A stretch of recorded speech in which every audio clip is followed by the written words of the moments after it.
Halo, selamat pagi semua. Selamat datang di podcast Dunia Pendidikan. Saya Mifta Belasana.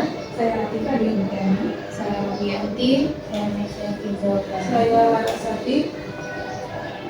Hari ini kami kedatangan narasumber yang sangat keren sekali. Senang sekali bisa berbagi ilmu dengan Anda semua di episode kali ini. Hari ini kita akan bahas topik yang sangat penting dan relevan, yaitu desain pembelajaran dalam pendidikan. Topik ini penting banget, terutama di tengah perkembangan teknologi dan metode pembelajaran yang terus berkembang. Dan bersama kita hari ini ada seorang guru yang sudah berpengalaman dalam merancang pembelajaran kreatif dan efektif di kelas. Selamat datang Bapak Haji Samsudin SPD. Terima kasih sudah bersedia hadir dan berbagi ilmu pada kita. Dan kita hari ini, sebelum kita masuk ke topik utama, mungkin bisa sedikit memperkenalkan diri ya Pak. Ya, baik. Terima kasih. Nama saya Samsudin. Saya mengajar di SMP Negeri 1 dan waktu itu mulai bulan Oktober 2002. Pindahan dari SMP Negeri 1 Sebang di wilayah timur. Jadi pindah ke sini itu bulan Oktober 2002.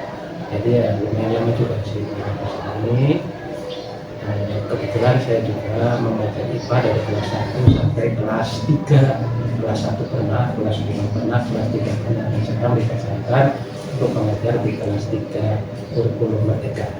Itu pertanyaan dari saya. Saya mohon maaf. Terima kasih. Menarik sekali dengan pengalaman yang karena sebagai guru tentu sudah banyak sekali pendekatan yang Bapak coba. Terima kasih atas pertanyaan Bapak. Baik, kita mulai dari hal dasar. Pertama ada beberapa pertanyaan yang Pak. Ya, mulai dari saya. Mana? Apa tujuan pembelajaran yang Bapak terapkan di kelas? Tujuan pembelajaran yang diterapkan di kelas itu, kita sebagai guru tentu membimbing siswa dan siswi sebagai murid dengan sebaik-baiknya. Yang pertama itu bimbingan akhlak dan adab, itu yang pertama dulu dikembangkan. Setelah akhlak dan adab, baru kita bimbing ke materi. Nah, materi agar anak-anak itu bisa mengerti dan paham. Di sela-sela itu kami juga selalu memberikan motivasi-motivasi positif agar belajar dengan tenang, dengan nyaman, siswa nyaman, guru nyaman. Oleh karena itu dimulai dari guru-guru. Guru dalam proses pembelajaran ini harus menyayangi dengan penuh keikhlasan. Istilahnya benar-benar mengerti. Saya tertarik dengan apa namanya ya, zaman dulu bahwa guru itu digugu dan ditiru.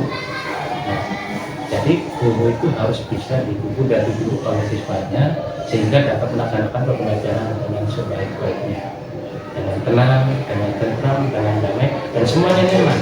Guru nyaman, siswa nyaman. Yang pertama saya katakan tadi awalnya ada tingkah laku, perilaku, sopan santun, kata budi itu harus pertama itu di depan. Nah, setelah itu baru ke materi-materi yang kita ajarkan sesuai dengan bidang studi masing-masing.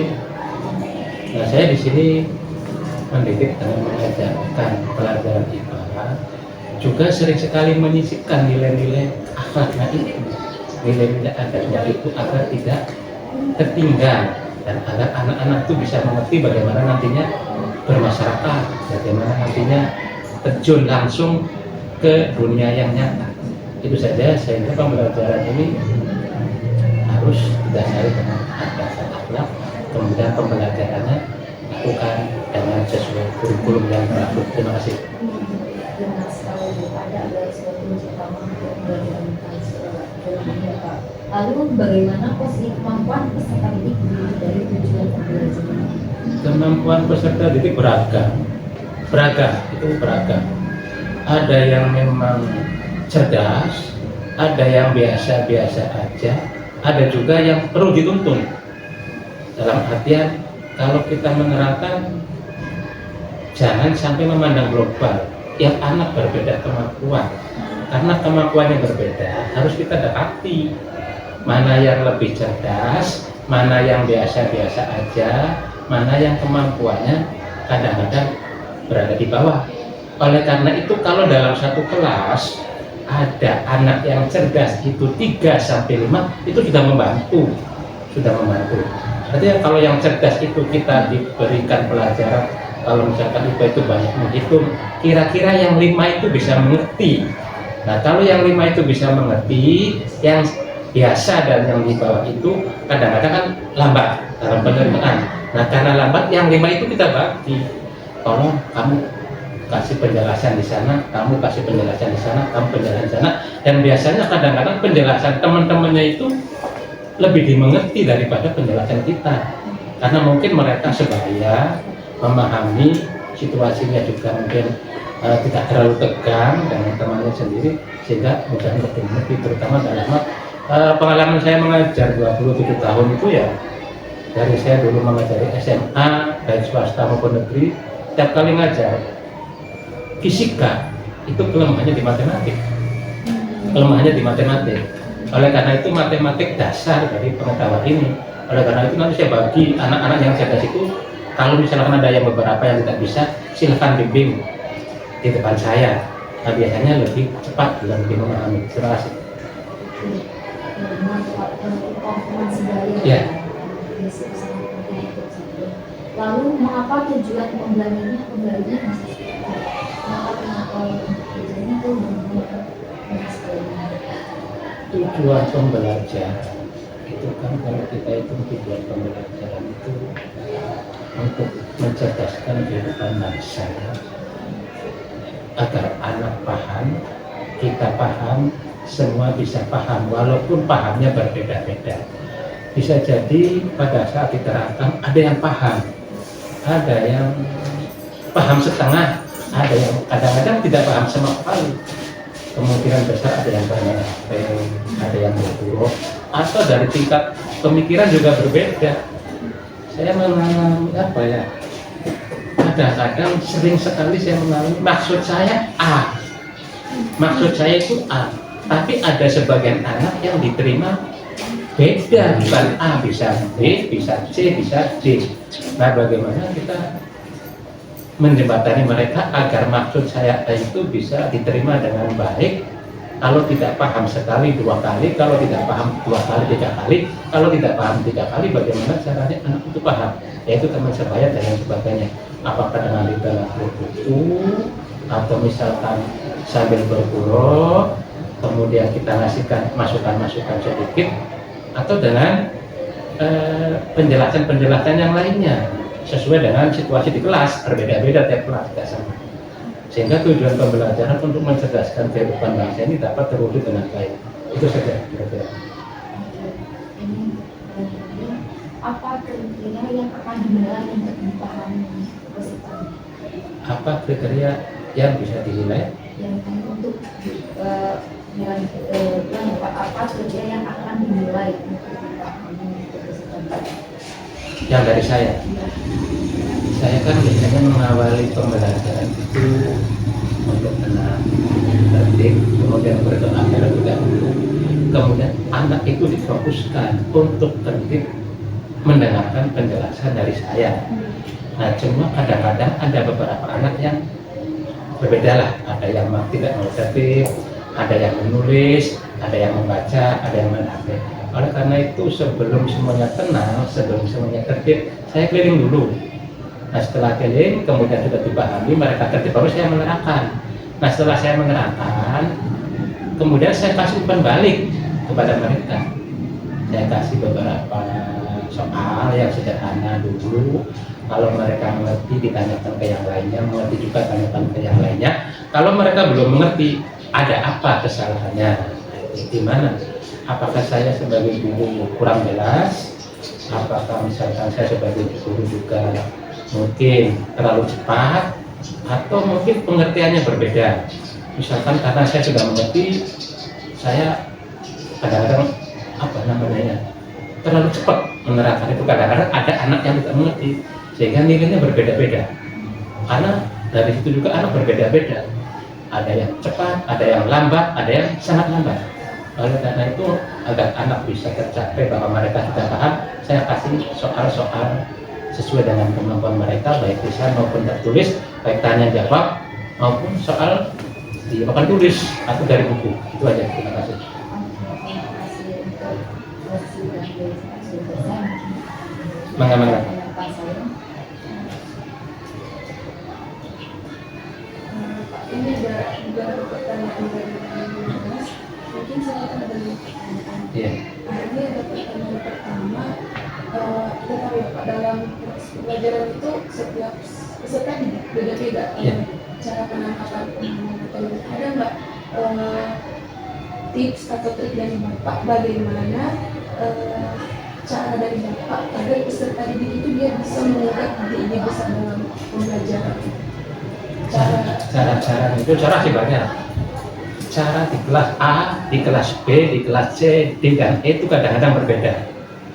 Kalau saya ngajar di kelas A itu lebih cepat karena anak-anaknya mungkin begitu saya menerangkan paham. Tapi kalau saya mengajar di kelas D itu agak lambat. Nah, bagaimana cara menerapkan anak yang kurang cepat dalam menangkap pembelajaran? Saya dekati ada apa? Apakah kurang paham? Saya langsung dekati ada apa? Nah, ada masalah apa? Apakah Bapak yang menerangkan kurang jelas? Atau Bapak barangkali tidak pas dengan pemikiran kamu? Saya tanyakan langsung ke anak. Nah, biasanya anak itu sebetulnya kadang-kadang hanya dari diri mereka sendiri. Kadang-kadang tidak memperhatikan atau bergurau atau main HP. Begitu saya dekati masalahnya apa sehingga saya kurang jelas, anak-anak itu akhirnya mengerti. Dan awas dalam mendekati itu jangan sangar.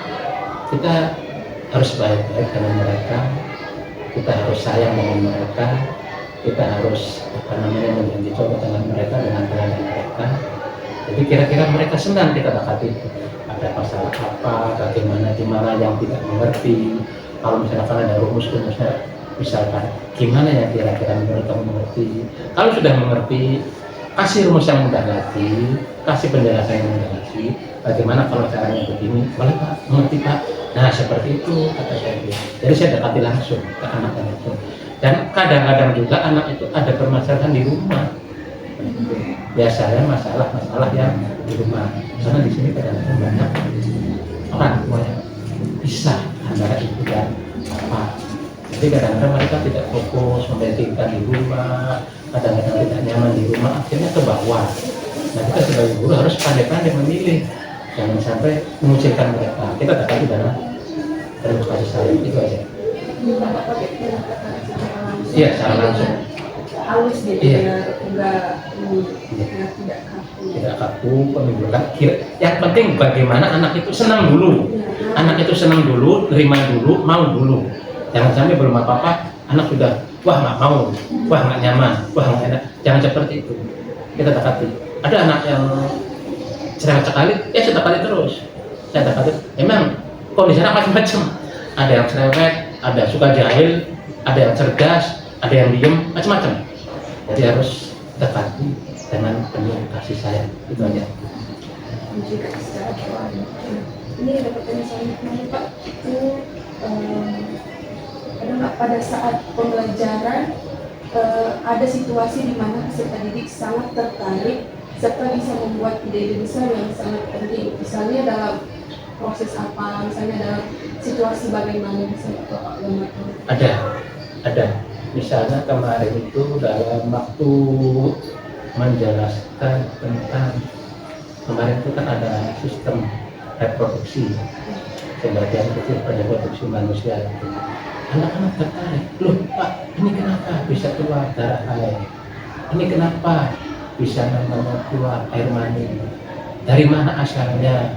Nah itu memang kadang-kadang saya juga kadang-kadang bingung bagaimana cara menerangkannya, karena ada sebagian anak yang kadang-kadang dianggap tabu, tetapi dengan cara bergurau, dengan cara kita itu bergurau, kemudian kita itu mendekati mereka pelan-pelan, dari mulai yang ringan dulu, baru yang menengah, baru yang berat diterangkan. Jangan sampai terjadi salah paham antara hubungan anak-anak remaja itu, terutama laki-laki dan mereka sangat antusias sekali pas menerangkan tentang sistem reproduksi pada manusia itu, karena mereka tidak paham awalnya. dan mereka menanyakan banyak sekali pertanyaan-pertanyaan yang baik, dan mereka itu ada juga sebagian yang mengerti, kalau begini bagaimana Pak, kalau begini bagaimana Pak. Nah itu yang boleh, itu yang tidak boleh, saya arahkan ke sana.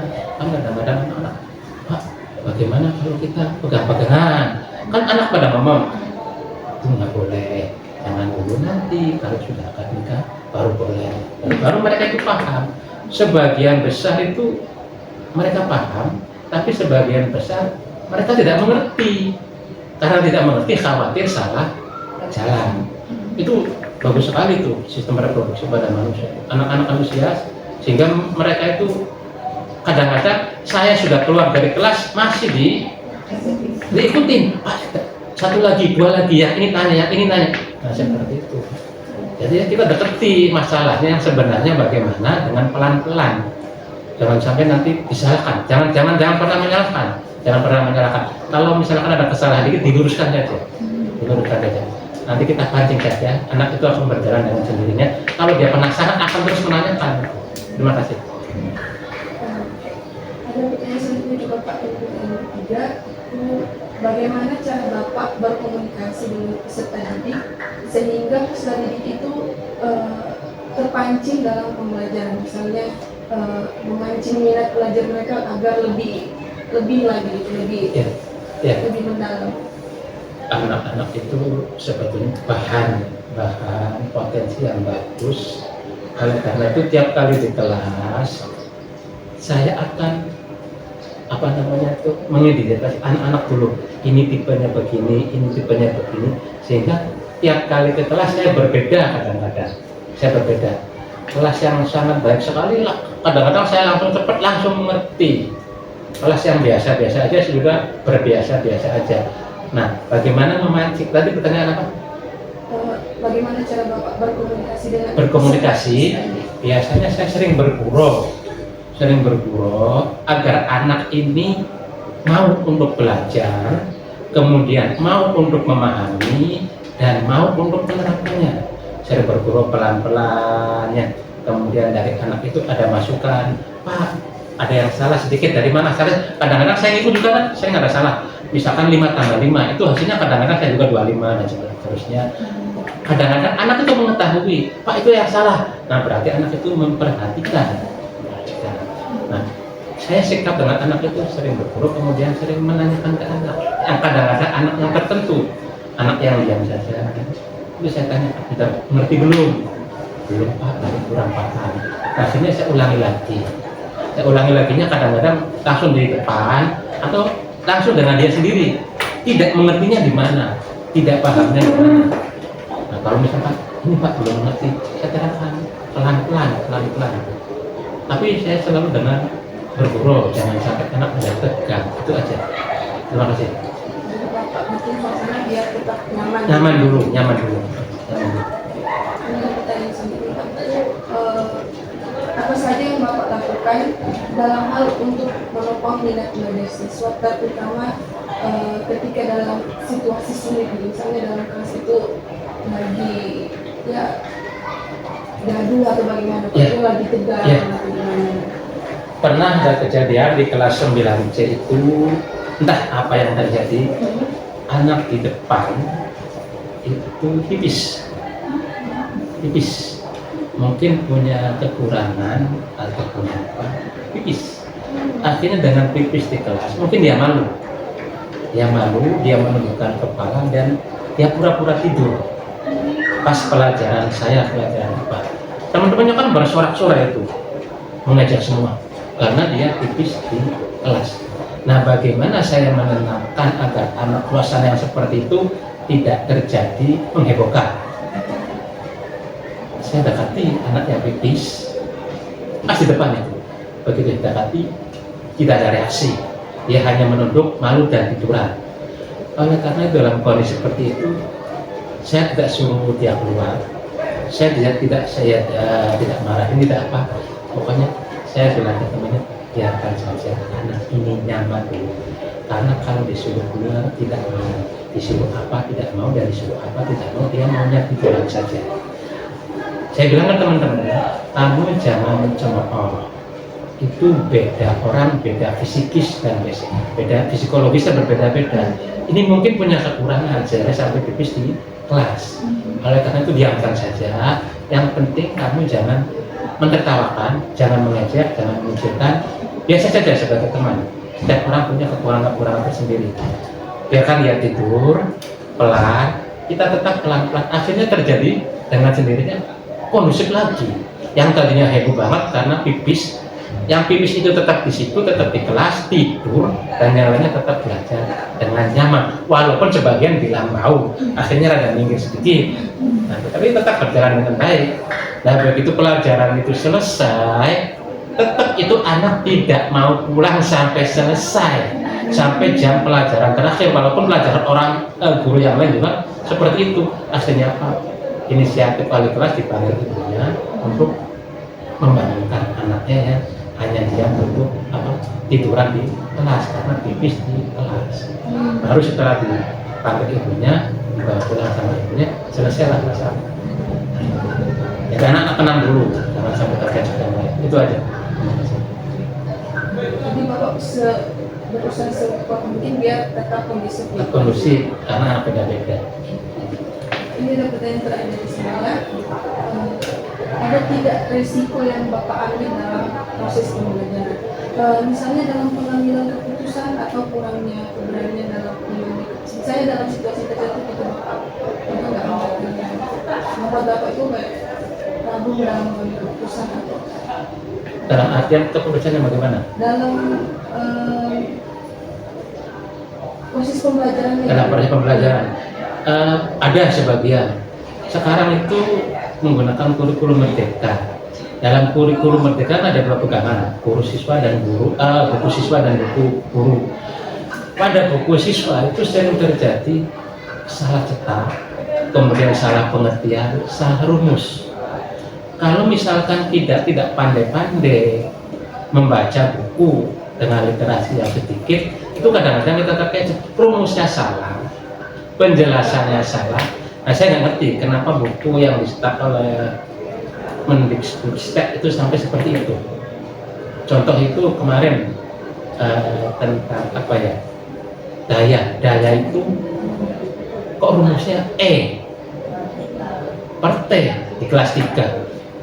Gimana ini, apakah memang bukunya salah, apa saya yang salah? Sampai saya diam dulu, saya mencari literasi yang lain. Nah itu akhirnya saya berkesimpulan ini buku salah. Ada bukunya di saya, ini buku disalah. P sama dengan E per T. Menurut saya itu bukan P sama dengan E per T, tapi P sama dengan W per T. Energinya menggunakan W, tapi di sana tertulis E. Bagaimana kalau dibaca sama anak dan diluruskan sama anak? Nah itu, oleh karena itu saya harus bisa mengambil keputusan bahwa ini salah, ini kurang tepat. Akhirnya saya ganti bahwa rumus itu P sama dengan W per T, sehingga kemudian soalnya pun tidak ada itu P sama dengan E per T. Kemarin baru aja pembahasan tentang daya.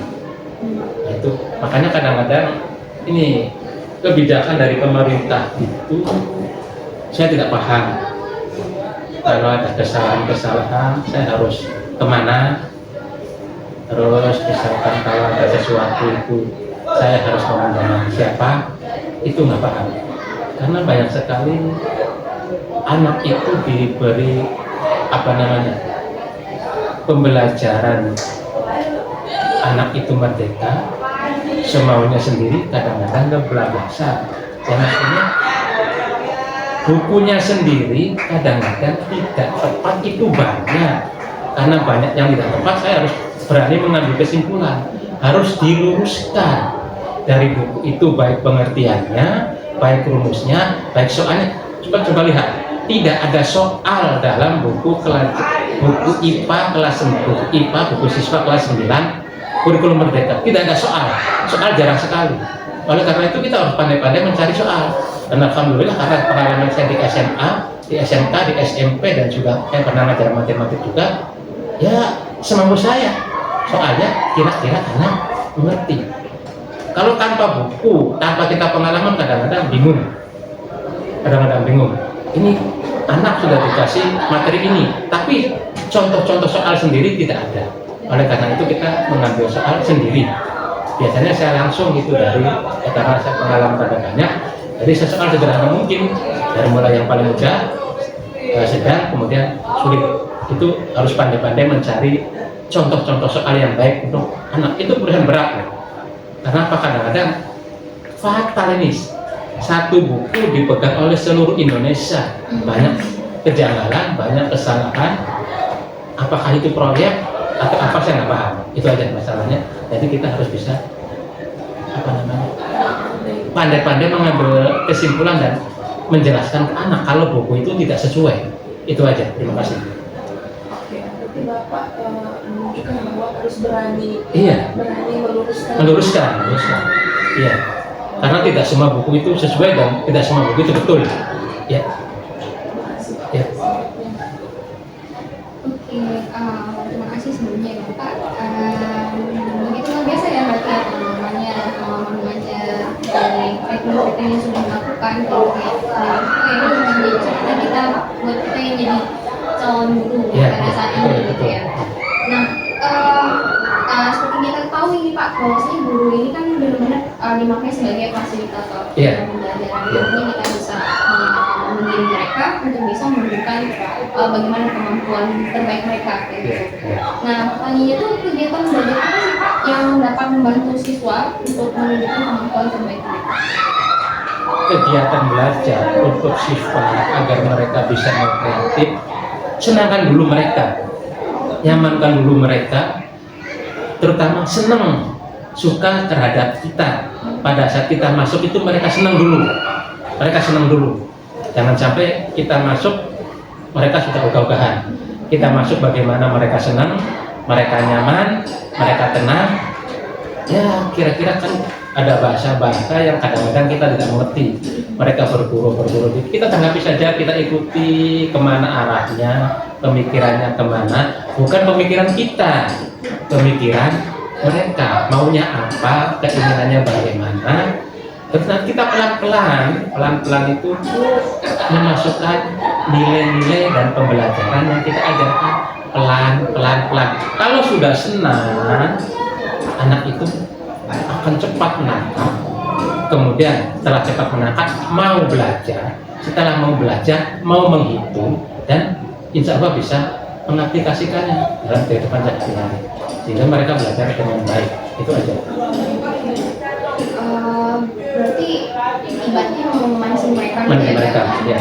Mungkin boleh disampaikan Bapak, kira-kira Bapak sudah berarti dari sampai tentunya mereka punya karakteristik yang berbeda gitu ya. Maksudnya kegiatan belajar seperti apa gitu Bapak? Apakah melalui metode games atau misalnya metode kelompok atau mereka harus contoh soal dan sebagainya? Kira-kira mereka yang menariknya itu seperti apa? Metode game, metode berkelompok, metode diskusi, tanya jawab, ceramah, semuanya tergantung kita yang menentukan. Anak itu ini maunya apa? Biasanya metode yang paling disukai itu belajar sambil bermain. Apakah itu game? Itu sangat baik sekali. Dengan game itu mereka antusias. Misalkan kuis juga bisa, masalah-masalah di lingkungan itu kan berbeda-beda. Misalkan ada anak yang pandai membuat pantun, silakan berpantun, boleh. Tapi pantun-pantun yang sesuai dengan materi yang kita ajarkan.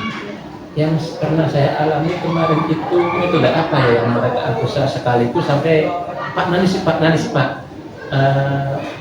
campuran, tidak hanya satu metode. Kalau satu metode barangkali takut, campuran metode yang ada saya terapkan dalam satu kelas.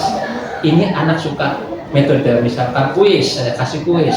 Anak ini kasih misalkan metode berdiskusi karena dia menggebu-gebu mengungkapkan pendapatnya. Ada anak yang diam saja. Nah, anak yang diam saja itu kan ada permasalahan di dalam dirinya. Saya dekati, saya pelani, saya tanyakan kenapa kamu ini Anda ini diam saja. Pak, saya lagi ada masalah. Ya udah, ikuti saja. Karena pengennya bagaimana? Saya ikut kelompok yang lainnya Pak, yang di sana, yang teman saya semua, karena di sana teman. Jadi mereka mau belajar dengan tenang, gitu ya. Kemudian misalkan misalkan saya kasih soal juga kadang-kadang tidak saya langsung kasih soal. Mau nggak Bapak kasih soal? Mau. Nah, saya tanyakan dulu. Kalau misalkan mau, yang mudah, yang sedang, yang susah. Tapi rata-rata mereka maunya yang mudah. Nah, akhirnya pelan-pelan saya kasih yang mudah dulu. Kalau sudah yang mudah, bisa ya. Kalau misalkan kadang-kadang sering kan berburu. Kalau yang mudah ini kamu tidak bisa, kembali lagi ke SD. Padahal hanya pengurangan, kita hanya ketahuan saja. Itu salah strateginya. Jadi berbagai macam metode kita campur itu, tidak satu metode, berbagai macam tergantung situasi kelas dan situasi anak. Terima kasih. Memang benar-benar kembali lagi ke peserta didik. Iya. Peserta didik. Iya. Oke. Nah, sebenarnya Pak, kan kita biasanya mengupayakan nggak sih Pak, nggak hanya belajar di dalam kelas, tapi di luar kelas. Nah, tugas rumah dan pengalaman di kelas seperti apa sih yang dibutuhkan untuk bisa membantu siswa dalam mengembangkan ide-ide pentingnya tadi Pak untuk bisa digali lebih lanjut? Biasanya kalau di luar kelas itu berhubungan dengan situasi yang ada di lapangan. Misalkan kita mencari tentang sesuatu di rumput, ada apa aja, ada makhluk hidup aja, apa aja yang ada di dalam rumput itu. Dengan metode itu kita bawa anak keluar, kemudian silahkan lingkari rumput itu, misalkan menggunakan apa, ada binatang apa, ada tumbuhan apa, ada makhluk hidup apa, ada sesuatu apa, kita bawa keluar. Tapi kita harus tahu di luar kadang-kadang kita harus benar-benar fokus. Anak ini ada yang jelalatan, ada yang lari-lari, ada yang diem, ada yang fokus, ada yang mengerjakan. Nah, bagaimana agar anak ini bisa mengerjakan semua pada saat di lapangan, di luar kelas, yaitu harus kita hati-hati, benar-benar fokus. Kita keliling terus itu. Kadang-kadang lebih capek kalau di luar, karena kita keliling, kita perhatikan satu persatu. Kadang-kadang kalau kelompok kita perhatikan kelompok per kelompok. Kalau keluar, kadang-kadang ada juga anak yang lari kemana? Pas saya lihat, oh dia lagi jajan, beli es. Rata-rata kan seperti itu ya. Akhirnya saya panggil kembali saya ke kelompoknya, sehingga bisa di luar, bisa di dalam kelas, atau bisa di lapangan, atau bisa di sekitar sekolah. Nah, sering sekali kalau misalkan di luar kan sekolah kita kan ada sawah, kita terjualan ke sawah, ke padi, ke singkong, ke tuh yang sebelah waktu dulu belum ada SMA itu, ke ubi jalan. Bisa anak-anak tuh kadang-kadang lebih senang itu kalau anak-anak sudah mulai bosan di kelas.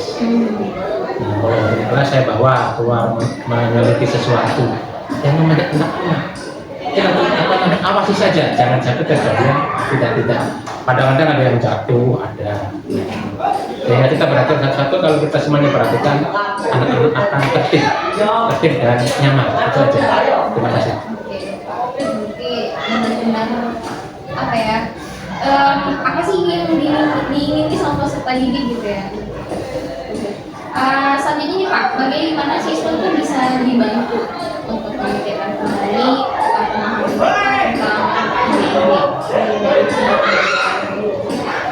Memikirkan kembali tentang ide-ide pembelajaran. Iya. Anak-anak itu idenya berbeda-beda. Ada ide A, ada ide B, ada ide C, ada ide D.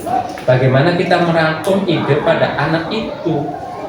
Nah, karena anak itu idenya berbeda-beda, biasanya kadang-kadang tidak semua ide itu bermuara pada hal yang baik. Kadang-kadang ada ide-ide yang jahil, ada ide-ide dari anak itu yang tidak sesuai, bahkan ada ide-ide yang jorok. Entah dari mana, karena mungkin melihat HP atau apa, sehingga kadang-kadang saya tanyakan kepada mereka ide-idenya, ada ide-ide yang aneh juga ada. Nah, bagaimana agar ide-ide itu tidak terjadi?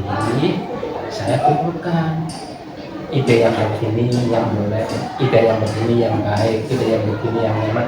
Kalau ide-ide yang tidak sesuai dengan norma-norma aturan itu bermasyarakat, jangan, nggak boleh. Baru mereka itu paham. Dan anak-anak punya ide-ide bebas seperti itu karena mereka tidak paham. Disangkanya semuanya boleh, hal yang salah boleh. Misalkan pas mereka pulang ke rumah ya, di jalanan itu mereka berhenti melihat, bisa kita lihat sedang minum-minum. Saya itu disangkanya Ya kadang-kadang ada yang ikut karena tidak paham. Misalkannya bukan minuman keras, misalkannya minum biasa. Nah setelah tahu hal seperti itu mereka juga tidak mengikuti sih sepertinya. Oleh karena itu anak itu kita pancing, kita batasi juga jangan sampai terjadi ada hal-hal ide-ide yang tidak sesuai dengan norma agama. Idenya bagus, idenya cemerlang, kita luruskan, kita bimbing. Tapi kalau idenya tidak bagus, kita pelan-pelan untuk membatasi. Dan kalau bisa jangan terjadi. Itu aja. Terima kasih. Berarti intinya kita temukan dulu sebenarnya dari peserta didik yang terpapar, Iya. baru mereka menyampaikan ide mereka. Ya, Baru nanti kalau misalnya ada miskonsepsi bahasanya Pak, baru nanti kita luruskan kayak gitu. banyak yang miskonsep itu banyak. Karena mereka tidak paham, dianggapnya benar. Itu aja. Yang selanjutnya kan, Pak, bagaimana hasil kerja atau prestasi peserta didik bisa diperbaiki melalui revisi berdasarkan penilaian diri dan umpan balik yang berat? Oh iya banyak sekali yang harus direvisi itu. Anak-anak kadang-kadang dari mulai catatan pribadi, kemudian catatan tingkah laku, pemikiran, perilaku sampai skor nilai itu beda-beda dan beragam. Biasanya rata-rata itu yang paling sering itu pada skor nilai soal. Skor nilai soal kadang-kadang ada yang jeblok, ada yang bagus. Nah untuk memperbaiki itu berbeda-beda juga. Kalau dari pemikiran kita sisipkan pemikiran-pemikiran yang baik yang harus dilakukan, yang tidak ditinggalkan. Kalau dari perbuatan, misalkan kadang-kadang ada anak yang membuli teman-temannya, panggil dengan asal-asalan, manggil bapaknya, manggil ibunya, nah, itu kan kurang baik, kurang bagus. Nah itu kita kasih tahu bahwa hal seperti itu tidak baik. Kemudian dari segi nilai, misalkan nilai juga kurang baik, nilainya kok kecil. Nah, saya dapat pada tanggal segini, ya Pak saya nggak bisa mempelajari ini, saya nggak bisa mempelajari. Kalau anak itu silakan dibaca lagi, dipelajari lagi, nanti remedial. Mau Pak? Akhirnya ada yang remedial soal, kemudian yang tingkah laku ya saya dekati, yang pemikiran juga saya dekati, sehingga semuanya bisa terangkum akan menjadi hal yang baik. Tapi memang masih ada kadang-kadang sampai dia terakhir itu ada anak yang tidak mau untuk perbaikan, ada anak. Kalau ada sampai hari-hari terakhir pembagian raport, ada anak yang tidak mau untuk perbaikan, ya saya datangi anak tersebut. Kadang-kadang sampai ke rumah, saya datangi ada masalah apa. Tapi rata-rata masalahnya, kalau ada masalah, itu rata-rata masalah keluarga di rumah. Kalau ada masalah keluarga di rumah, sampai juga pada pembelajaran anak tersebut. Terima kasih. Nanti gitu ya Pak. Ya. Lagi Pak, bagaimana cara agar peserta didik itu bisa terdorong untuk melakukan proses belajar mereka? Untuk terdorong ya sebetulnya mereka dalam datang ke sekolah itu sudah bagus ya. Kemudian terdorong agar mereka bisa mau belajar ya seperti tadi, suasana yang menyenangkan, suasana yang nyaman, suasana yang menggembirakan. Awalnya dari situ, terutama bagi kita sebagai guru harus benar-benar di depan anak, di depan siswa, di depan murid itu diterima. Mereka nyaman, mereka senang dulu. Mereka tenang, mereka nyaman, mereka senang, mereka mau menerima kita dulu. Nah setelah mereka mau menerima kita dulu, biasanya kita menjelaskan juga dengan tenang. Setelah kita menjelaskan, biasanya dengan bergurau, dengan bercanda, dengan simpati kepada mereka, memberikan kasih sayang. Dan kita harus benar-benar ikhlas. Dan ikhlas itu akan terlihat. Guru itu akan terlihat pada saat mendidik. Apakah ikhlas atau tidak? Apakah marah-marah atau tidak? Kalau kita lihat tidak, dari awal kita itu ikhlas mendidik siswa dengan penuh ikhlas dan kasih sayang, maka hasilnya bagus. Hasilnya bagus dan diterima dengan baik. Yang pertama ya tadi, anak senang dulu kepada gurunya. Pertama, itu pertama sekali. Sehingga nanti kita menjelaskan dengan nyaman. Terima kasih. Baik, terima kasih ya Pak. Mungkin nanti lanjut ke teman saya. Ya, terima kasih. Mungkin lanjut lagi aja, mungkin masih mungkin namanya dilakukan dalam konteks sama dalam belajarnya. Dan yang misalkan itu bagaimana cara Bapak dalam membimbing para peserta didik dalam melakukan asesmen seperti penilaian diri, evaluasi, penyesuaian terhadap peserta didik, tapi dalam proses pembelajaran. Itu sekali ya seperti itu evaluasi peserta didik, pembelajaran, asesmen dan yang lain. Ya kita pilih-pilih aja. Misalkan anak itu ada yang kesusahan A, ya kita dekati kurang apa. Ada yang kesusahan B, ya kita dekati. Kalau ada anak-anak yang mau bisa membantu, misalkan itu syukur sekali. Kadang-kadang anak yang membantu lebih bagus daripada gurunya karena lebih memahami. Penilaian diri juga kadang-kadang ada anak yang minder, ada anak yang tidak percaya diri juga ada. Ya setelah saya telusuri, yaitu kembali lagi dari rumah. Anak-anak yang minder, tidak semangat, diam, itu biasanya dari rumah, lingkungan rumah.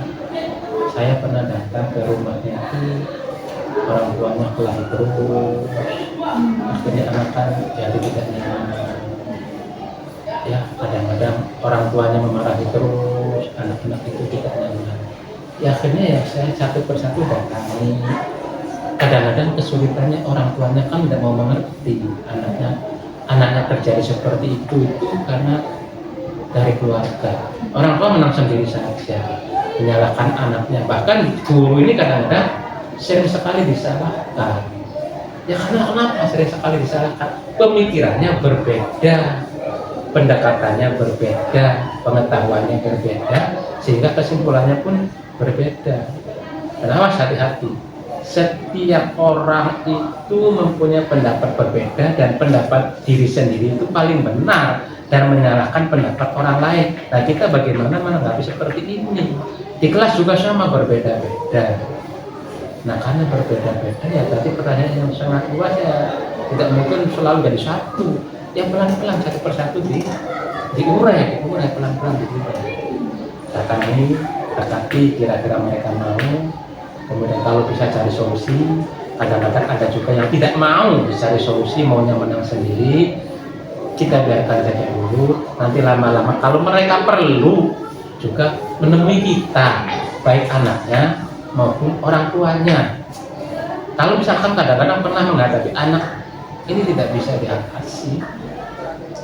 Masalahnya sepele, rebutan pacar. Anak itu akhirnya tidak masuk-masuk karena anak itu punya kelompok, punya geng, pacarnya, saingannya punya kelompok, punya geng. Akhirnya terjadi perkelahian dari mulut ke mulut, saling cekcok. Yang jadi masalah sekolah, semua dipanggil, semua mau menang sendiri. Akhirnya setelah panggil anaknya, semua dipanggil, saya juga nggak bisa sendiri, perlu bantuan kesiswaan, perlu bantuan humas, perlu bantuan kurikulum, perlu bantuan kepala sekolah ngumpul jadi satu dan orang tuanya dipanggil. Semua ngumpul banyak di ruangan ini juga. Begitu dikumpulkan nggak selesai masalah.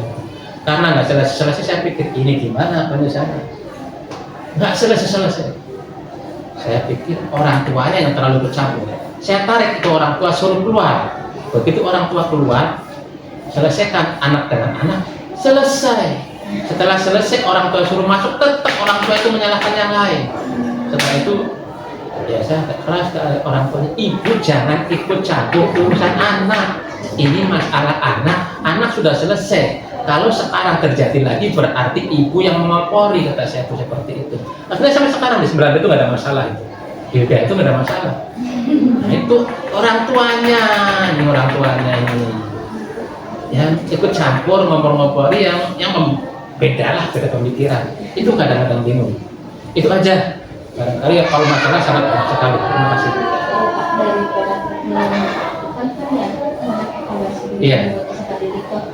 Gimana cara masyarakat didik sebenarnya itu kita tuh harus mengetahui tujuan masa depan itu buat apa dan memiliki bagaimana cara semangat untuk belajar terus menerus itu. Masa depan mereka kadang-kadang mereka ditanyakan mau jadi apa, mau kemana, mau mengapain, itu mereka nggak paham, diam itu, nggak ada arah ke sana. Akhirnya saya telusuri, kamu mau jadi apa, mau kemana, nanti untuk belajarnya bagaimana. Sebagian itu diam, hanya sebagian saja yang menjawab, saya mau jadi ini, saya mau jadi presiden, saya mau jadi polisi, saya mau jadi tentara. Ada juga saya mau jadi guru, saya mau jadi pengusaha. Nah, itu kalau tidak ditanyakan diam. Akhirnya saya tanyakan, kamu mau jadi apa, belajarnya harus bagaimana. Yang penting kata saya itu pada saat proses pembelajaran itu bukan otakmu yang dipakai, bukan pemikiranmu yang dipakai, tapi adabmu yang dipakai. Karena dengan adab itu saya tekankan akan mendapatkan berkah dari pembelajaran ini. Berkah itu dari mana? Siswanya ikhlas belajar, gurunya penuh kasih sayang dan penuh keikhlasan mendidik, itu akan sinkron. Yang tadinya tidak bisa pun kadang-kadang dengan sendirinya akan paham. Karena berkah dari guru, berkah dari lingkungan, berkah dari anak tersebut. Kalau anak yang ngotot, berkahnya susah. Awas, itu berkah itu penting. Ya, kadang-kadang anak hanya diam. Sekarang itu diam, biasa-biasa saja. Suatu saat bisa muncul karena pendidikan tidak instan. Apa yang didapatkan di sekolah sekarang itu tidak mungkin langsung terwujud oleh anak. Baru tahu misalkan 5 tahun ke depan, 10 tahun ke depan, 15 tahun ke depan yang diomongkan sama gurunya, sama lingkungan sekolahnya, sama teman-temannya, itu baru terlaksana. Makanya saya pernah datang, anak itu pernah datang ke saya belum pernah ngajar di mana, anak itu pernah datang ke rumah, dia merasa berterima kasih ke saya, padahal saya hanya memberi masukan sedikit. Ceritanya begini, orang tuanya datang ke rumah bahwa anaknya tidak mau sekolah, hampir 3 bulan tidak masuk. Saya bingung, akhirnya anak maunya apa itu? Yang di luar, ini contoh yang di luar, bukan yang di sini ya. Saya datangi, masalahnya apa? Udah, kamu berangkat aja. Adapun nanti kamu di kelas, kalau dibully, dimarahin sama guru, diam saja. Nanti setelah sekian bulan, setelah hari akan selesai. Turut, akhirnya datang ke rumah dan berterima kasih. Nah, kalau anak itu saya terapkan di sekolah di sini. Bagaimana anak tersebut agar bisa memahami apa yang dijelaskan bapak ibu gurunya itu dengan baik. Sekarang misalkan tidak terima, itu nggak ada masalah, nggak apa-apa. Nanti suatu saat juga terima, asal kita berbicara yang baik-baik.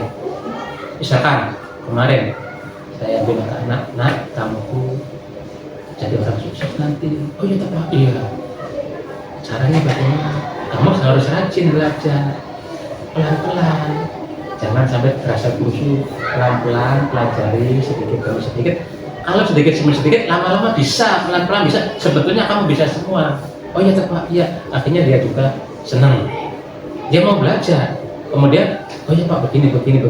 Dia juga akhirnya lama-lama mau. Akhirnya baik juga. Itu pengalaman saya yang bisa diterapkan dari contoh-contoh yang terdahulu, itu aja. Dari sekian banyaknya, ada banyak cara Bapak untuk menerapkan kepada peserta didik itu sebagai awal. Sekarang baru terrealisasi lah mereka setelah belajar dewasa, merasakan yang dari sekian banyak cara treatment Bapak dalam bagaimana cara Bapak mengakomodasinya dalam pembelajaran ini supaya mereka tuh minat belajar mereka tuh semakin tinggi, gaya belajarnya Bapak menggunakan Gaya belajar metode, berbagai macam metode seperti tadi di depan saya utarakan itu ya, sesuai dengan situasi dan kondisi. Kondisinya A, pendekatannya A, kondisinya B, pendekatannya B, itu akan ketemu. Dan awas, jangan menggunakan kekerasan fisik, jangan menggunakan kekerasan psikis, ucapan, perbuatan. Kita sayangi saja. Kita harus penuh kasih sayang, sayangi mereka, didik penuh dengan ikhlas, mereka nyaman. Kalau mereka nyaman, kita sayangi, kita bimbing dengan baik-baik, lama-lama mereka juga akan terima. Walaupun ada anak sini tuh ya, ibaratnya preman sama guru melawan. Ada anak sekarang sudah punya anak, sudah dewasa, takonya banyak. Sering juga ada di depan, sering.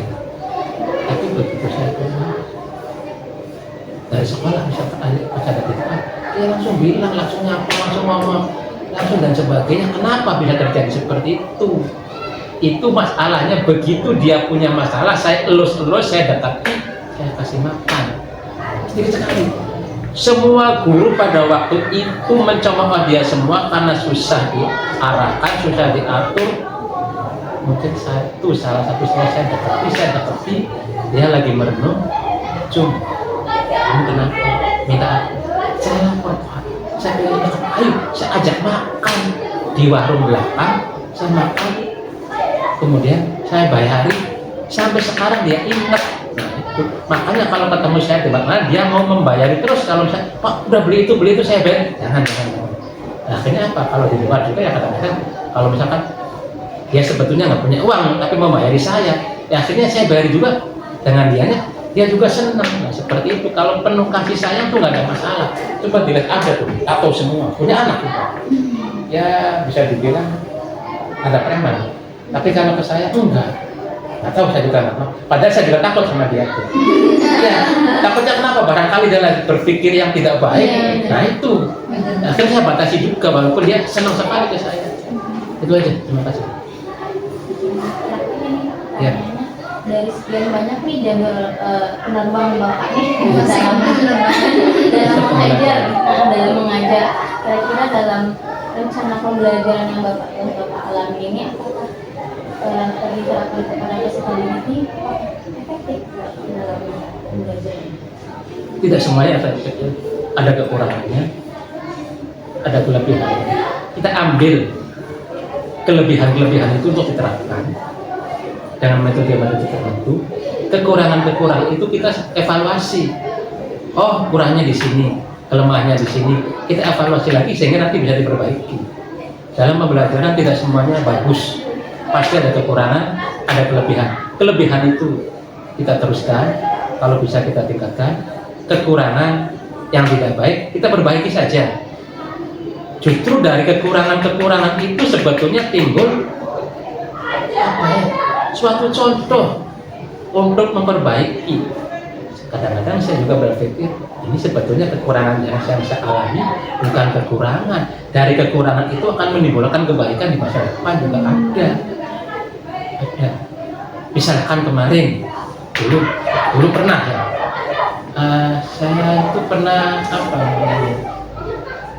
Cum, kamu kok agak susah sekali diatur begini begitu.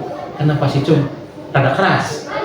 Nah, saya juga rada keras. Ya udah kalau begitu, kamu coba untuk memikirkan di mana kekuranganmu sendiri. Bisanya bapak ibu guru tidak senang sama kamu.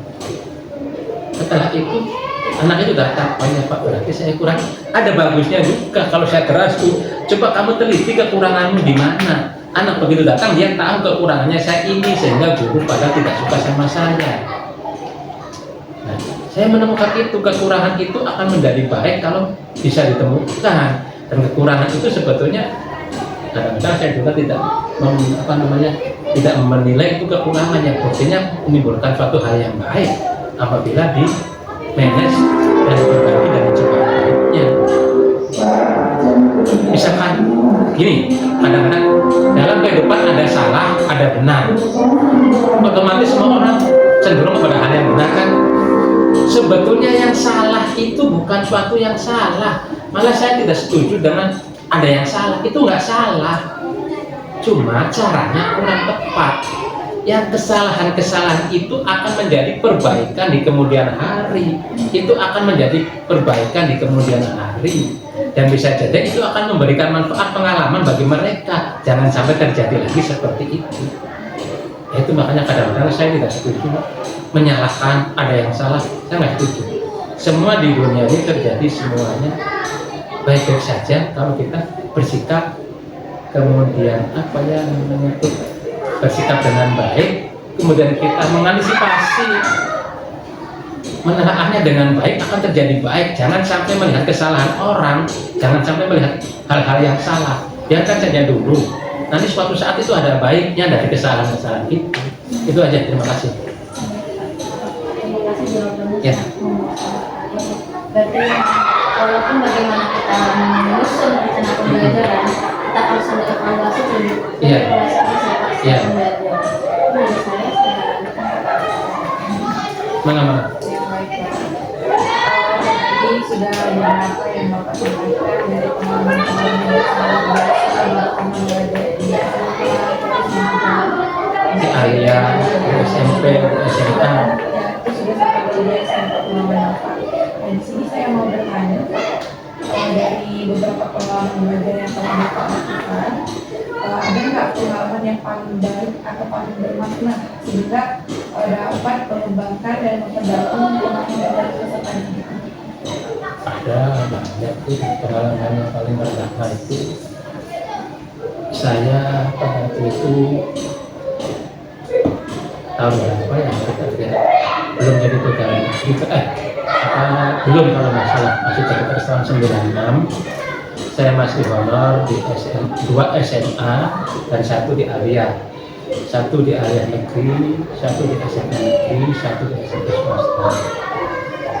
Saya itu berangkat menggunakan angkot, antri angkot, kemudian di dalam angkot ini anak berteriak-teriak memanggil saya dengan histeris, padahal saya lagi berdiri, manggil dengan histeris, padahal saya mau masuk ke kelas itu. Kenapa anak sama histeris seperti itu? Kelihatan senang sekali dia melihat saya. Nah, dengan dia senang melihat saya juga senang melihatnya itu. Begitu sampai di sekolah, saya masuk ke kelasnya, kemudian karena saya waktu di jalan itu diteriakin dengan histeris, pengen bertemu mungkin mereka. Begitu di kelas dia langsung menyerbu saya, dan kemudian saya menerangkan dengan senang. Akhirnya saya jadi pulang menerangkan itu dengan apa ya, karena mereka saya diterima oleh mereka, saya juga tidak punya beban karena saya merasa diterima, disenangi sama mereka. Kemudian mereka sampai histeris di jalan, di angkot, sampai di kelas saya juga menerangkan dengan sebaik-baiknya. Timbul kekeluargaan, itu yang penting. Jadi ada hubungan batin antara guru dengan muridnya, itu yang penting, hubungan batin yang positif. Sampai teriak-teriak ya ampun di jalan, orang sampai lihat semua itu di jalan. Pas di kelas terjadi hubungan yang baik, kita ngajar tenang, anak juga menerima dengan baik. Jadi nggak ada yang susah kalau seperti itu. Saya terangkan dengan nyaman, anak terima dengan nyaman, apa yang saya terangkan itu dimengerti sama anak. Itu barangkali salah satunya. Terima kasih. Jadi harus ada Ikatan batin. Untuk pertanyaan berikutnya nih Pak, kan kita sebagai guru itu harus mempersiapkan sebelum proses pembelajaran. Nah, menurut Bapak bagaimana sih cara kita untuk meminimalisir kemungkinan kesalahpahaman atau miskonsepsi ketika proses pembelajaran? Ya, alangkah baiknya sebelum kita di depan anak, kita belajar dulu. Belajar dari sikap kita, belajar dari tingkah laku kita, belajar dari pemikiran kita, belajar dari materi akan kita ajarkan. Semuanya harus siapkan. Jadi kita sudah betul-betul siap dengan anak.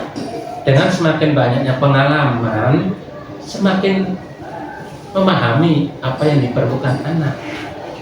Kalau kita persiapkan semuanya, insya Allah akan terjadi pembelajaran yang baik. Dan pada saat yang paling penting itu, kita persiapkan batinnya dulu agar kita mendidik itu dengan jiwa dan raga. Kita mendidik dengan jiwa raga, dengan senang hati. Ya, jadi kita mendidik itu menjiwai, bukan asal-asalan. Masuk tepat waktu, keluar tepat waktu, ke anak juga dengan nyaman, tidak cemberut, tidak marah, tidak tegang, santai, tenang. Harus ada persiapan. Persiapannya bagaimana? Batinnya, nyamankan, jiwanya, ikhlaskan. Kalau semuanya ikhlas, pelan-pelan akan terjadi dengan sebaik-baiknya. Kita akan menjiwai pembelajaran. Bagaimana kalau misalkan kita tidak senang di kelas A, kita tidak senang di kelas B, usahakan belajar untuk menyenangi kelas tersebut. Ikhlas. Jangan sampai nanti kita mau masukkan anaknya begini. Jangan berpikiran seperti itu. Jiwa kita, pikiran kita, ucapan kita, perbuatan kita harus selaras, harus nyaman. Harus nyaman, benar-benar nyaman. sama caperan itu. Nah, harus nyaman sehingga jiwa kita akan nyaman, anak juga nyaman, sehingga timbul balik hubungan lahir dan batin. Itu yang penting, semuanya siapkan. Yaitu seperti tadi, kalau ada sesuatu tetap ikhlaskan, belajar ikhlas, jangan pernah ada marah, jangan pernah ada marah, ikhlaskan semuanya. Nah biasanya kadang-kadang kita tidak nyaman, tidak enak, itu karena mungkin dari awal pikiran kita ke bawah, ke kelas. Jadi pesan saya, ikhlaskan semua jiwa raga kita menjiwai, nyaman, tenang. Penuh kasih sayang. Terima kasih. Terima kasih. Tadi penjelasan Bapak sudah sekaligus menjawab pertanyaan terakhir tadi Pak yang mengatur dan mengurutkan proses pembelajaran. Dan hal itu saya kembalikan misalnya.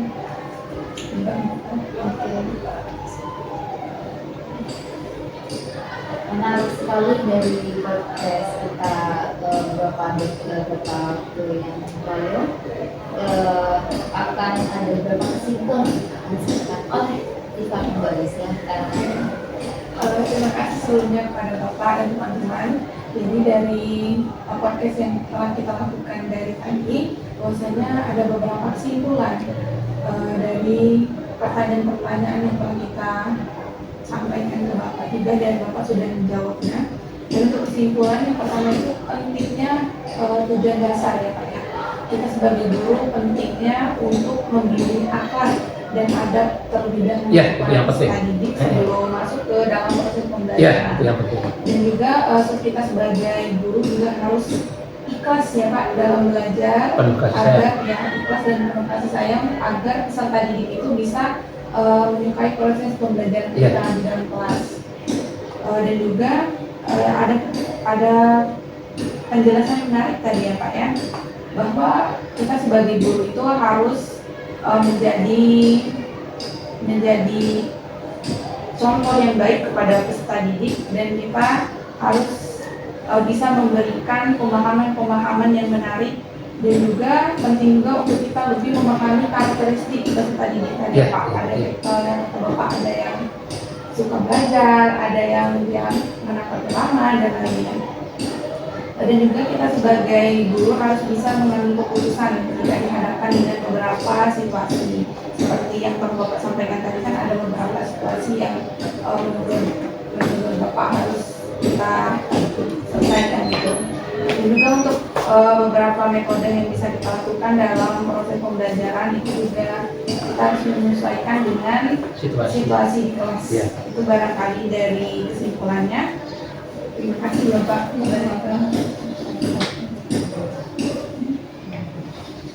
Luar biasa.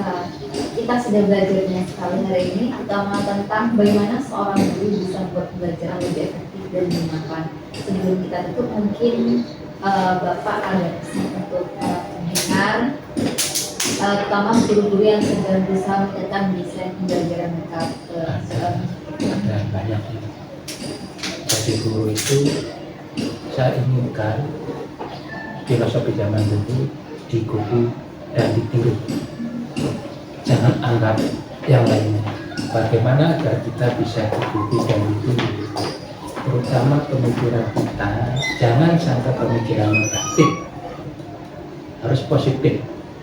Yang kedua, perilaku kita juga hati-hati, harus ditata yang baik.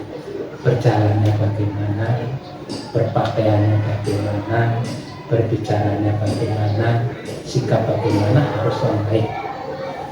Kemudian pada saat proses pelaksanaan kita harus menyayangi peserta didik atau siswa atau murid. Juga kita harus benar-benar ikhlas menjadi guru agar kita menjiwai dalam proses pembelajaran. Masuk tepat waktu, keluar tepat waktu, gunakan waktu sebaik-baiknya, jangan rugikan peserta didik, jangan rugikan murid. Kalau misalkan kita ada sesuatu hal yang tidak nyaman, silahkan dikelola. Manusia pasti ada kekurangan, ada saatnya tidak nyaman, silahkan dikelola. Kira-kira peserta didik itu jangan sampai tahu kita itu lagi tidak nyaman. Di depan mereka kita harus baik-baik saja, kita harus terima dari segala sesuatu yang sehingga kita digugu dan ditiru. contoh yang paling baik menurut saya, pendidikan guru yang paling baik menurut saya itu dimulai dari SPG zaman dulu itu bagus-bagus. Lulusan SPG zaman dulu itu bagus-bagus. Setelah lulusan SPG kan tidak ada, itu baru dilarikan ke IKIP, Institut Keguruan, yang sekarang itu bagus juga. Makanya kalau yang zaman dulu sekolahnya di SPG itu gurunya jadi baik, pendidikannya baik. Kemudian yang dari IKIP atau Institut Keguruan itu juga nanti akan menjadi baik cara mengajarnya. Ini bagi siapa pendengar semuanya silakan diteliti. Guru yang bagus itu yang digugu dan ditiru, yang lulusan SPG, kemudian ke IKIP, dari lulusan IKIP dan punya akta 4 sertifikat mengajar. Sekarang kan bermacam-macam, PRPG dan sebagainya. Kadang-kadang tambah semrawut, seperti itu. Kadang-kadang banyak sekali di lapangan itu banyak guru-guru muda yang tidak sesuai dengan kondisi di sekolah. Cengengesan, berguru tingkah lakunya, sopan santunnya nggak ada. Masuknya pun kadang-kadang tidak tepat. Waktunya masuk, belum masuk. Waktunya belum pulang, belum keluar, sudah keluar. Coba aja nanti di lapangan survei. Di lapangan survei. Banyak sekali, saya guru, istri saya guru, teman-teman guru semua. Jadi memahami setiap hari itu berbicara tentang guru, siswa, dan sekolah. Nah inilah bagaimana saya inginkan agar guru itu betul-betul digugu dan ditiru, menjadi teladan yang baik, menjiwai dengan sebaik-baiknya. Dari awal saya bilang, dari sikap, tingkah laku, pemikiran, perbuatan harus betul-betul mencerminkan seorang guru. Hati-hati dan hati-hati. Itu saja. Jangan sampai ada yang dirugikan, terutama peserta didik. Terima kasih. Itu saja saya barangkali. Sekian, kalau ada kesalahan dari saya, kekurangan dari saya. Nah, namanya manusia pasti ada kekurangan, kesalahan, itulah pasti. Saya mohon maaf yang sebesar-besarnya. Barangkali pemikiran saya hanya dapat saya kemukakan seperti itu. Saya yakin itu banyak kekurangan dan sedikit kelebihan. Dari kekurangan itu nanti bisa diperbaiki. Ya, terima kasih atas perhatiannya dan terima kasih. Kemudian saya juga mohon maaf. Itu aja. Terima kasih. Terima kasih banyak Bapak insight yang Bapak berikan, pasti sangat berharga dan semoga menginspirasi bagi semua guru dan calon-calon pendidik kita. Oke, ya. Untuk kali ini semoga diskusi kita tentang desain pembelajaran yang bisa menjadi inspirasi dan motivasi bagi pendengar serta khususnya para pendidik. Jangan lupa follow dan share. Terima kasih. Terima kasih semuanya dan mohon maaf apabila ada kesalahan.